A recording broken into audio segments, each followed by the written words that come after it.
శ్రీమాత్రే నమ. జయ గురు దత్తాత్రేయ నమ. ఈ వీడియోలో మనం రాహు కేతు గ్రహాల ప్రభావం వివిధ రాశుల వారి మీద ఏ విధంగా ఉండబోతుంది, కాలసర్ప దోషం వల్ల లాభం కలుగుతుందా లేదా నష్టం కలుగుతుందా అన్న విషయాన్ని ఈ వీడియోలో పరిశీలించే ప్రయత్నం చేద్దాం. రాహువు ఒక విధంగా ఆశకి కారణమవుతుంటాడు. భూలోకం మీద ఉన్నటువంటి సర్వ సౌఖ్యాల మీద తనకి ఆధిపత్యం ఉంటుంది.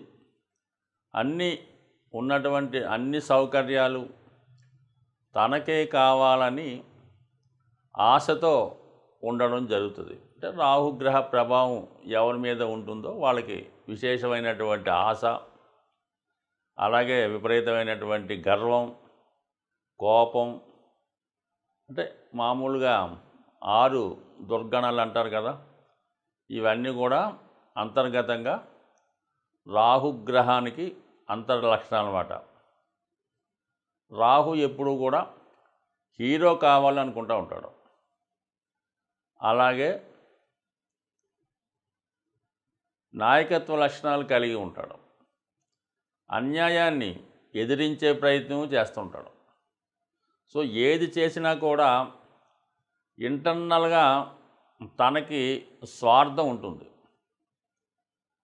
ఈ విధంగా రాహు ఆశ, కోరికలు వీటి మధ్య ఎప్పుడు కూడా మానవుడు జీవిస్తూ ఉంటాడు. అంటే రాహుగ్రహ ప్రభావం ఉన్నవాడు. దానికి సంపూర్ణంగా వ్యతిరేక ఫలితాన్ని ఇచ్చేవాడు కేతువు.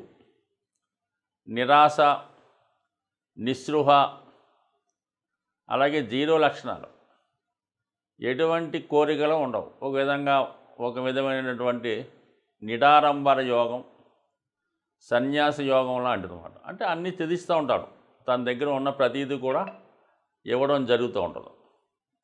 దానికి వ్యతిరేకంగా రాహు ప్రతీది కూడా తనకు కావాలనుకుంటాడు.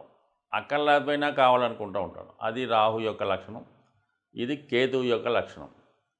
ఒక రాహు విధానంగా దేనైనా ఎక్స్పెండ్ చేస్తుంటాడు. అది తను ఉన్న భావాన్ని కానీ, తను కలిసినటువంటి గ్రహాన్ని కానీ, ఆ భావ ఫలితాన్ని, ఆ గ్రహ ఫలితాన్ని పెంచుతూ ఉంటాడు, ఎక్స్పెండ్ చేస్తూ ఉంటాడు. అయితే తన యొక్క రాహు యొక్క పాయిజన్ని అందులో కలిపి దాన్ని పెంచడం జరుగుతూ ఉంటుంది. అంటే ఒక విధంగా ఇంటర్నల్ స్వార్థంగా పెరుగుతూ ఉంటుంది. అయితే గురువు అలా కాదు. గురువుకు కూడా ఎక్స్పెండ్ చేసే శక్తి ఉంటుంది. గురువు ఏ భావంలో ఉంటే, పంచమ భావంలో ఉంటే అధిక సంతానాన్ని ఇస్తాడు. ధనస్థానంలో ఉంటే అధిక ధనాన్ని ఇస్తూ ఉంటాడు. అయితే రాహు కూడా ధనస్థానంలో ఉన్నప్పుడు అధిక ధనాన్ని ఇస్తాడు. లాభస్థానంలో ఉన్నప్పుడు అధిక లాభాలు తెచ్చిపెడుతుంటాడు. ఇందులో రాహు ఇచ్చే దాంట్లో అక్రమార్జన ఉంటుంది. ఇతరులు నష్టపోవడం వల్ల, వాళ్ళు ఏడవడం వల్ల, బాధపడడం వల్ల వచ్చే లాభం రాహు వల్ల ఉంటుంది. గురువు వల్ల ఇతరులు సంతోషంతో ఇచ్చే లాభం కలుగుతూ ఉంటుంది. అయితే రెండు కూడా ఎక్స్పెండ్ చేస్తే చాలా తేడా ఉంటుంది. గురువుకి 5వ దృష్టి ఉంటుంది, 9వ దృష్టి ఉంటుంది. అలాగే రాహు కూడా 5, 9 దృష్టిలు ఉంటాయి. సాధారణంగా ఈ 5, 9 దృష్టిలు చాలా వరకు మంచి దృష్టిలు అంటూ ఉంటారు. అయితే గురువు తన దృష్టిలో ఆ భావాన్ని రక్షిస్తూ ఉంటాయి. రాహు ఆ భావాన్ని పాయిజన్తో నింపి ఇంకో విధంగా స్వార్థంతో నింపుతూ ఉంటాడు. అది రాహు యొక్క ప్రభావం. అయితే కేతువు ఆ భావాన్ని తగ్గిస్తూ ఉంటాడు. సప్తమ స్థానంలో కేతు ఉంటాడు. వివాహం జరుగుతూ ఉంటుంది. భార్య మీద ఇష్టం ఉండదు, ఏ వ్యామోహాల మీద ఇష్టం ఉండదు. ఈ విధంగా కేతు ఉంటాడు. రాహు ఆపోజిట్గా వాళ్ళ ప్రభావాన్ని చూపడం జరుగుతూ ఉంటుంది. సో మరి ప్రస్తుతం ఈ రాహు కేతువుల సంచారం, రాహు మీనరాశిలో ఉంటూ గురువు యొక్క రాశిలో ఉండడం వల్ల, అలాగే ఎటువంటి గ్రహాలతో కూడా కలయిక లేదు రాహుకి. కేవలం తను ఒక్కడే మీనరాశిలో ఉండి పూర్తి స్వతంత్రంతో తన ఫలితాలు ఇవ్వడానికి సిద్ధంగా ఉన్నాడు. అలాగే కేతువు కూడా ఏ గ్రహంతో కూడా కలయకుండా సింగిల్గానే కన్యా రాశిలో ఉండడం జరుగుతూ ఉంది. సో ఈ 2 గ్రహాల ప్రభావం మరి వివిధ రాశుల మీద ఏ విధంగా ఉండబోతుంది అన్న విషయాన్ని చర్చిద్దాం. అలాగే దీని పరిహారం ఏ విధంగా చేసుకోవాలన్న విషయాన్ని కూడా ఈ వీడియో చివరిలో తెలుసుకునే ప్రయత్నం చేద్దాం. రాహుగ్రహం సింహరాశి వారికి అష్టమ స్థానంలోను, కేతుగ్రహం ద్వితీయ స్థానంలో సంచరిస్తున్నాయి. అష్టమం అన్నది అతి రహస్యమైనది. జాతకుని యొక్క ఆయుష్, అతని యొక్క సంపాదన, ముఖ్యంగా అతని క్యారెక్టరు, నడవడిక ఏ విధంగా ఉంటాయి అన్నది అష్టమ స్థానం బట్టి రావడం జరుగుతూ ఉంటుంది. అష్టమంలో శుభగ్రహాలు ఉన్నప్పుడు జాతకుడు సునాయాస మరణాన్ని పొందుతూ ఉంటాడు. అలాగే పాపగ్రహాలు ఉన్నప్పుడు దుర్మరణాన్ని పొందుతూ ఉంటాడు. అయితే ఇది ఎందుకు చెప్పాల్సి వచ్చిందంటే, అష్టమంలో ఉన్నటువంటి గ్రహాన్ని బట్టి జాతకుని సంపాదన నిజాయితీగా ఉంటే ఆ సంపాదించిన ధనంతో పిల్లలు అభివృద్ధి చెందుతారు, కుటుంబం హాయిగా ఉంటుంది. అదే కొన్ని సందర్భాల్లో అష్టమ స్థానంలో పాపగ్రహాలు ఉన్నప్పుడు జాతకుడు విశేషమైనటువంటి ధన సంపాదన చేసినప్పుడు కూడా మరి జీవితంలో స్థిరపడిపోతున్నాం, ఇంక అయిపోయింది, మనకి బాగుంది, ఇంకా బాగా సంపాదించుకున్నాం అన్న టైంలో మరి ఏదో ఒక ఏసీబీ రైడో, ఈడీ పట్టుకోవడం, మొత్తం ధనాన్నంతా సీజ్ చేయడం, జాతకుడిని కటకటాల్లోకి నెట్టడం, ఇప్పటిదాకా వాడు సంపాదన అనుభవించినటువంటి భార్య పిల్లలు కూడా పోలీస్ స్టేషన్లో జైల్లో ఉన్నటువంటి వ్యక్తిని కనీసం చూడటానికి కూడా వెళ్ళరు, ఎందుకంటే వీళ్ళు పరుగు పోద్దని. ఆ విధంగా ఉంటుంది. రాహు అష్టమంలో ఉండడం వల్ల జాతకుడికి మరి ఈ సమయంలో అక్రమ సంపాదన పెరిగే అవకాశం ఉంటుంది. అక్రమ మార్గాల ద్వారా ధనం సంపాదించే అవకాశాలు వస్తుంటాయి. అవి జాతకుడు ఎంతవరకు కాపాడుకుంటాడు, ఎంతవరకు దాన్ని సద్వినియోగం చేసుకుంటాడా, వదిలిపెడతాడా అన్నది జాతకుడి యొక్క విద్వత్తు మీద ఆధారపడి ఉంటుంది. సో ఈ సంవత్సరంలో మరి ఇటువంటి ఆలోచన వచ్చినప్పుడు జాతకుడు నిర్ణయం అతని విజ్ఞత మీదకే వదిలిపెట్టడం జరుగుతుంది. అంటే జాతకుడు ప్రభావం, రాహు ప్రభావం ఎలా ఉంటుందంటే ఎవరు ఎన్ని చెప్పినా అతనికి ఆ టైంలో మారే ప్రసక్తే ఉండదు. సో ఏదైనా మరి ఈ సమయంలో సంపాదన పెరుగుతుంది, లక్షలు కోట్లు వస్తాయి, కానీ తగినటువంటి పనిష్మెంటు ఇమీడియట్గా కాకపోయినా ఖచ్చితంగా ఏదో ఒక రోజు జాతకుడు బతికుండగానే వచ్చే అవకాశం ఉంటుంది. అలాగే రాహు వ్యయస్థానాన్ని చూడటం వల్ల ఈ సమయంలో జాతకుడు ఇన్వెస్ట్మెంట్ చేసిన, ఏమైనా భూములు స్థిరాస్తులు కొన్నా చాలా జాగ్రత్తగా చూసి కొనుక్కోవాలి తప్ప చాలా వరకు ఆ కొన్న స్థిరాస్తి వేస్ట్ అవ్వడం కానీ, సరైన డాక్యుమెంట్ లేకపోవడం వల్ల ఇబ్బంది పడడం కానీ దానివల్ల ఉపయోగం ఉండదు.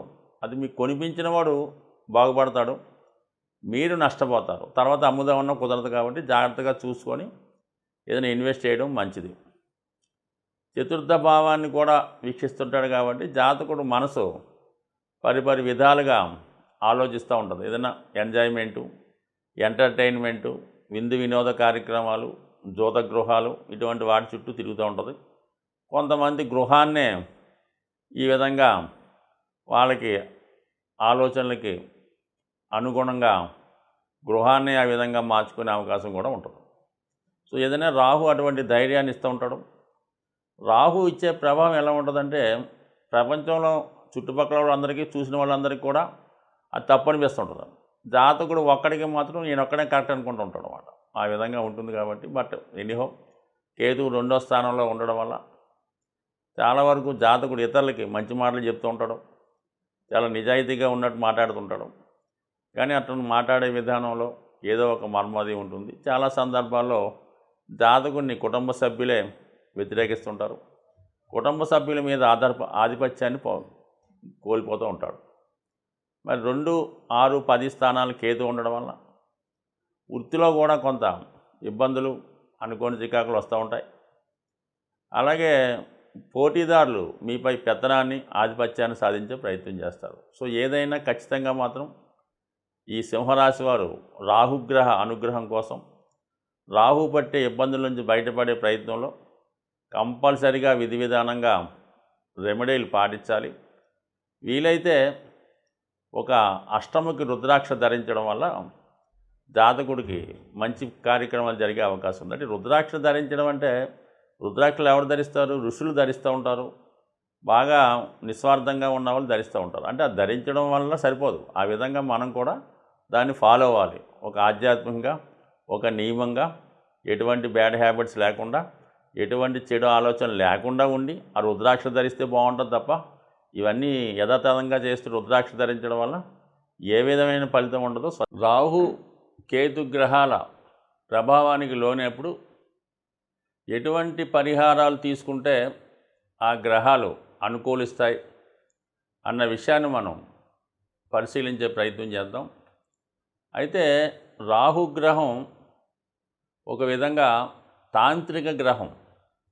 అందువలన తాంత్రిక దేవతలైనటువంటి దశ మహావిద్యల్లో ఉన్నటువంటి అమ్మవారిని ఆరాధించడం వల్ల, వాటిని కొలచడం వల్ల, ఆ ఆలయాలు దర్శించడం వల్ల రాహు తొందరగా మనకి అనుకూలించే అవకాశం ఉంది. అయితే సాధారణ మానవుడికి ఆ దశ మహావిద్యల్లో ఉన్నటువంటి అమ్మవారిని పూజించడం కానీ, వాటిని ధ్యానించడం, లేదంటే వాటిని బాగా పూజ చేసుకోవడం, అలాంటి కార్యక్రమాలు చాలా వరకు చాలామందికి అందుబాటులో ఉండవు.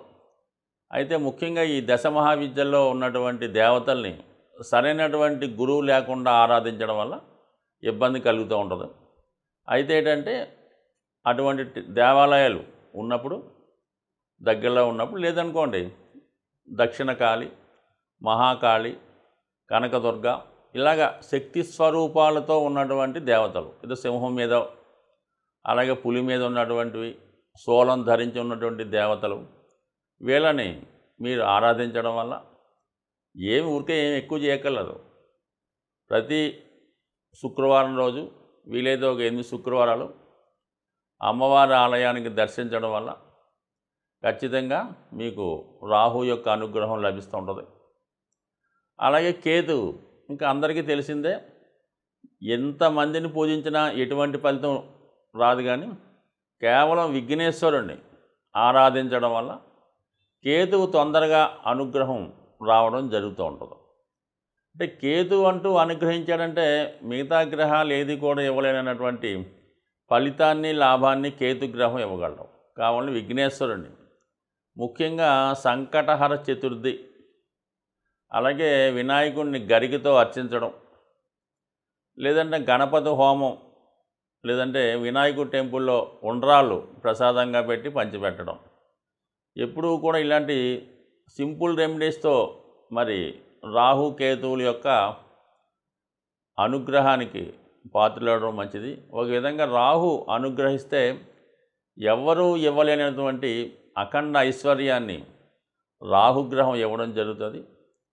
అలాగే కేతువు ఆధ్యాత్మిక రంగంలో అత్యున్నతమైన వ్యక్తులుగా తీర్చిదిద్దే ప్రయత్నం కేతు గ్రహం వల్ల రావడం జరుగుతూ ఉంటుంది. ఒక ఆధ్యాత్మిక రంగంలో అభివృద్ధి చెందాలన్నా, శాశ్వత కీర్తి పొందాలన్నా కేతుగ్రహాన్ని ఫాలో అవ్వాలి. అలాగే మెటీరియలిస్టిక్ వరల్డ్లో అపర కుబేర్లుగా మారాలంటే రాహుగ్రహాన్ని ఫాలో అవ్వాలి. సో ఏదైనా నిజాయితీగా, న్యాయంగా వెళ్ళినప్పుడు ఖచ్చితంగా ఏ గ్రహం అయినా అనుగ్రహించే అవకాశం ఉంటుంది. స్వస్తి.